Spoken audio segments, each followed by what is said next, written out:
Iowa comes in with a terrific offense right now. They're really rolling. They had a little bit of a scare, I think, to finish the month of December where they lost a handful, but right now they're really rolling.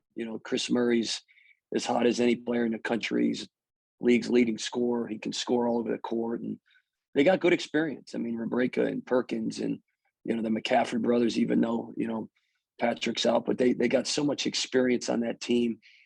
Team that won the Big Ten tournament, and they play with great freedom. They play fast. They got great confidence offensively. They're scoring it. Really, they're scoring early in the clock. They're pushing it. They're aggressive. I think a lot of those things, for us, we're going to have to address defensively, and I'm excited to see kind of how we respond to the week of practice.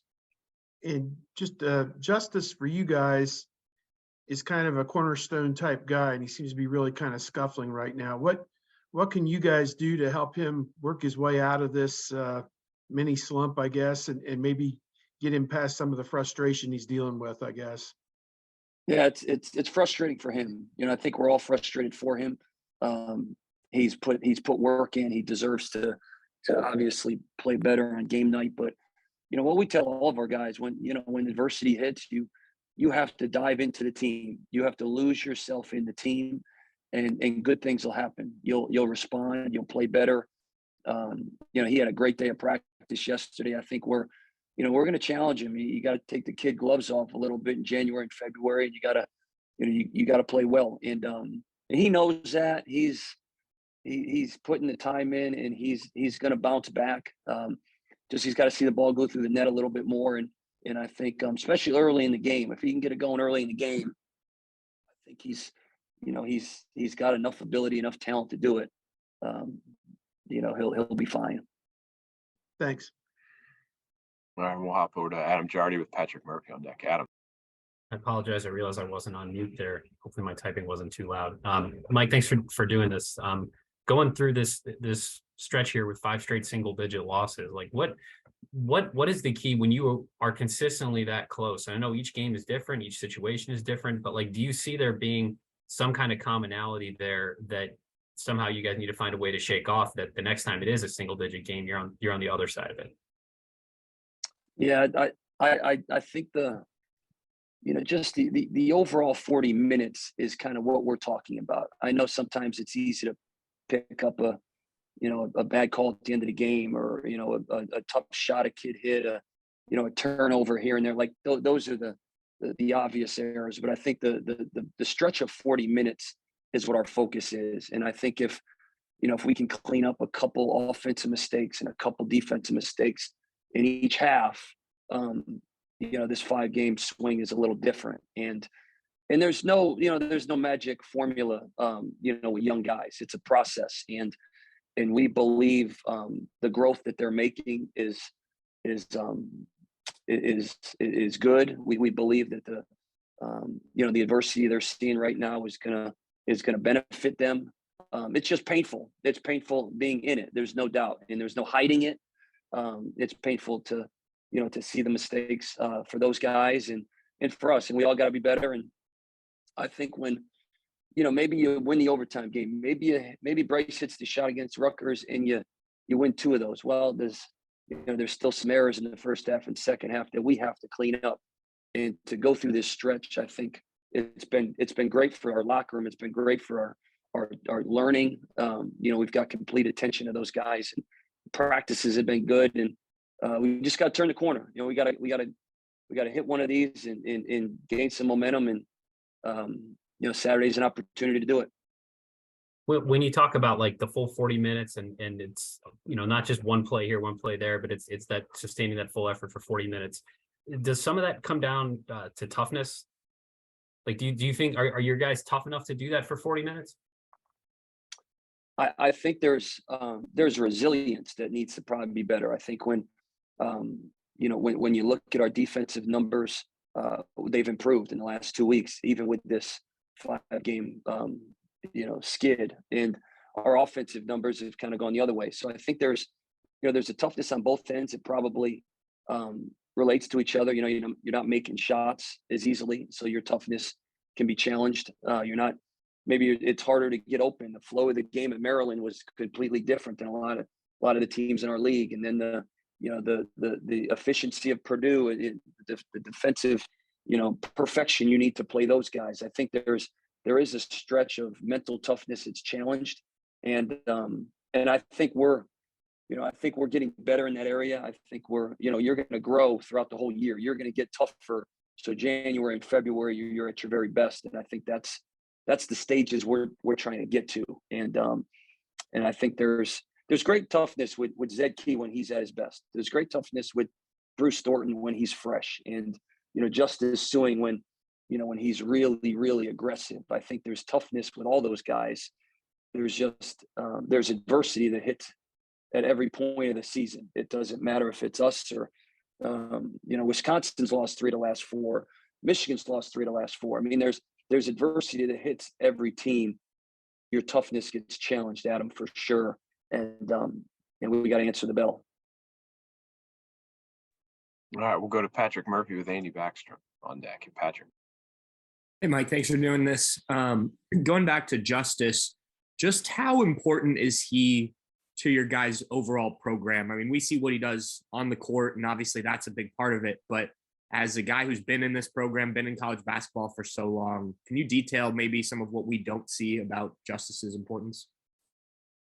What you know about the kid is obviously he's a veteran, and he has been through some ups and downs. And I think that experience has been great during this stretch, because even his time at Cal, he had a ton of adversity with seasons that didn't go well. And so he's been able to kind of experience that and give his leadership. He's obviously one of our captains. So his ability to just keep coming every day, and through the wins, losses, through the good play, bad play, just keep getting better. And I think those are the moments we gotta obviously see our young guys respond with, and then those are the moments he can lead with, and he's been good in that.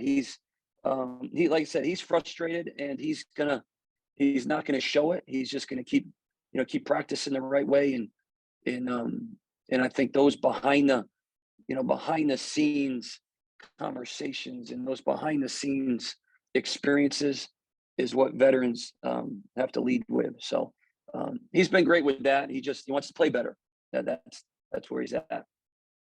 And we've seen Chris, Coach Holtman, kind of in the press room after the games, and his mood has obviously not been what it's been in the past. I'm curious, from someone who's worked with him for a long time, how you've seen him handle this kind of adversity, which I think you guys have only gone through one other time in his tenure. How has he kind of ridden this wave of the season, but specifically this 5-game losing streak?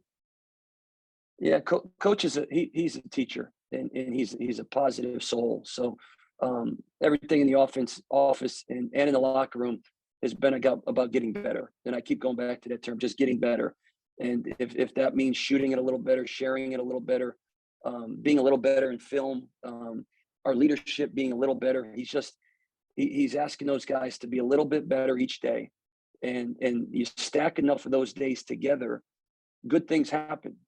And you practice well enough throughout a 1 week, 2 week stretch, you will play better. And that's our focus right now, is just keeping the guys positive, keeping us together. And he's doing a great job with it. And it's not easy in his seat. He's making decisions, and he's clearly preparing, and he's leading this program. And if we can focus on the good things, our offense, and our offense has been what we've hung our hat on early in the season, and now we're hanging our hat defensively. And so we're really positive with the growth we've made defensively, and we're really positive with the growth we've made with Tanner Holden, and Zed's starting to get healthy, and Isaac Likely's back, and we're looking at the positives moving forward. And we got a great stretch, 15 more games in league play, and let's respond to it. All right, we'll go Andy Backstrom with Stephen Kishpa on deck. Andy. Gary, I got probably about 2 more, because I got to run to a meeting, if that's okay. Sounds good. Let's go one each from Andy, Stephen, and Whitney. You mentioned how fast Iowa plays. How do you account for that tempo? And has the approach changed given the offensive struggles recently? Like, are you comfortable getting in a track meet with these guys? Or do you feel like it needs to be more on the defensive end this time around? It's it's the tempo that they've always excelled in. They've always played fast. They're a team that shares the ball. They're a team that plays unselfish. So, for us, we can't create offense. Which means we can't gamble. We can't foul.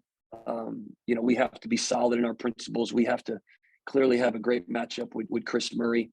I do believe our transition defense has to be really sharp. Obviously, we have to finish plays. We're not going to change what we do. It's that's not going to be the case. We just can't create offense, and that means we can't turn it over and fuel their open floor. We can't take bad shots and fuel their open floor. And then and defensively, obviously, we're gonna have to sit down and guard. So we're gonna play Ohio State basketball. We got to be really detailed in obviously our defensive game plan. All right, Stephen and then Whitney. Hi, Coach. Thanks for the time. Usually when we're discussing losing streaks, we hear a lot about what you can change in game plan, but obviously that there's a psychological aspect to it as well. How are you guys like handling this losing streak, and like what's the psychology behind handling a losing streak, and just how do you think you can break out of that? I wish I had all those answers. We'd be in a better place. The answers that I will give you is we're really diving into us. We're trying to show them when they're their very best, this is what it looks like. I think sometimes you get into a stretch of scouting and scheming, and how do you stop Chris Murray, and how do you stop Iowa's offense, and you lose sight of your identity of why Justice Suing is good, or why why Zed Key is good. And I think through a difficult situation, you have to really focus on yourselves and focus on who we are. And we're good when we're, when we're getting stops. We're really good when we're playing together. We're really good when I think there's a level of cardio and conditioning that I think over a holiday stretch, or when Zed Key is out or Isaac likely leaves, you could lose some of your cardio. And I think when we were at our best, all those things are really, really positive. And so we're diving into what we look like when we're at our very best. And I think our guys, they